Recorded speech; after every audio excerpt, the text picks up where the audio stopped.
All right, today we're tackling something, well, something that I think every parent, teacher, and caregiver has struggled with.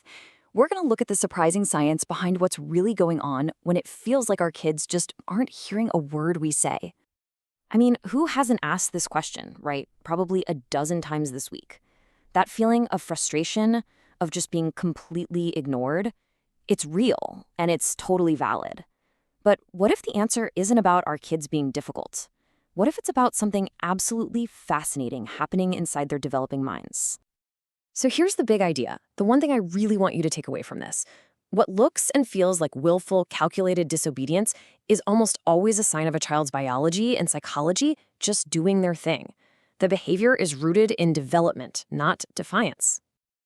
Okay, so first up, we're going to get a little nerdy and dive into some neuroscience. Because honestly, to get what's going on, you've got to understand the very hardware our kids are running on. And this right here, this is such a powerful way to reframe things. What we see on the outside, the defiance, the ignoring us, what feels like pure rebellion, is often just the symptom of what's happening on the inside. A brain that's immature, overloaded, and literally still under construction. Okay, so let me introduce you to the main character in this whole drama, the prefrontal cortex, or PFC for short. I love this analogy. It's like the brain's CEO in training. This is the part responsible for all the grown-up stuff we ask for, controlling impulses, planning ahead, focusing. But here's the catch. It's not fully built until our mid-20s. So we're basically asking an intern to do a CEO's job day in and day out. And this is where it all clicks into place. A child's emotional center, their feeling brain, is super reactive. So when they get upset or overwhelmed or even crazy excited, bam! That feeling brain floods their system with stress hormones and completely hijacks the thinking brain, that still developing CEO. At that moment, their ability to process language literally drops. Yelling, "Listen to me," at a kid having a meltdown is like shouting instructions at a computer that just crashed. The hardware is offline. Okay, so that's the brain science. But it's not the whole story, right? Let's switch gears a bit and look at the psychology, because it's not just about biology. It's also about the unique and kind of weird way a child's mind perceives the world. So the brilliant psychologist Jean Piaget gave us this concept of egocentrism. And let's be super clear, this does not mean selfish. It's a totally normal developmental stage, especially from ages 2 to 7, where a child is literally unable to easily see the world from your point of view. So when you say, "You're making mommy sad," they aren't ignoring your feelings on purpose. They might actually not have the mental equipment to even understand them yet. And what about the no phase? You know what I'm talking about. Every toddler's favorite word. Well, it turns out that's not just them being difficult either. It's a real thing called psychological reactance. It's that natural human instinct to push back when we feel like our freedom is being taken away. For a toddler, shouting no is a huge step in figuring out who they are.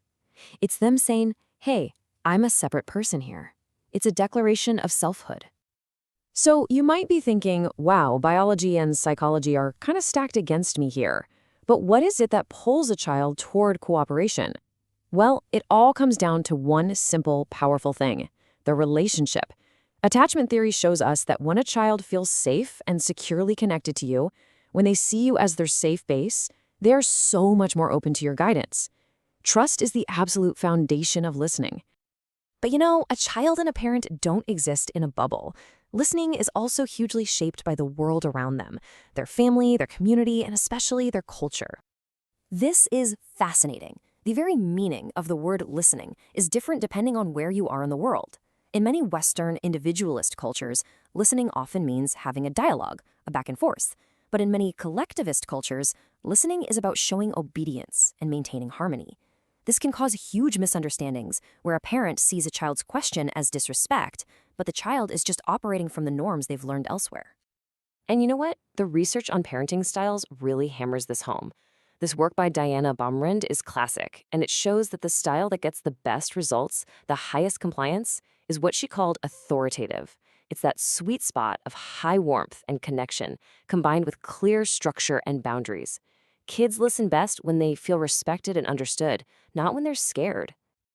Okay, so that's the science, the psychology, the culture. But what do we do with all of this? How do we actually use this understanding to build more cooperation and have a little more peace in our lives? All right, if you remember only one thing from this entire explainer, please make it this. It's a total paradox. We often think a child has to listen to us first, and then we'll be nice and reconnect with them. But the science shows it's the complete opposite. You have to connect with their emotional state first. Connection is the key that unlocks the door to their listening brain. So here's a super simple but incredibly powerful way to put that into practice. It's called regulation before instruction. Step 1, always, address the emotion. Just name it. Wow, I see her really frustrated. Step 2, create safety. Get down on their level, make eye contact. This literally calms their nervous system. And only then, once they're calm, do you move to step 3. Give one simple, clear instruction. And hey, here are a few more quick-fire, evidence-based tips you can start using like today. Model good listening yourself. Put your phone down when they talk. Use their name. It actually activates the social parts of their brain and gets their attention. Catch them being good listeners and praise it. And please, remember to keep your instructions short and sweet. Respect the limits of their developing brain. You know, when you boil it all down, what we've been talking about is a huge shift in our goal. The point isn't just to get obedience by controlling our kids. It's about helping them learn to manage themselves through our connection with them. When a child feels truly understood, listening stops being a battle to be won and becomes a natural result of the relationship. So I'll just leave you with this final thought to chew on. What if listening isn't the goal we should be chasing at all? What if it's just the beautiful, natural result of a strong connection? Thanks so much for joining me for this one.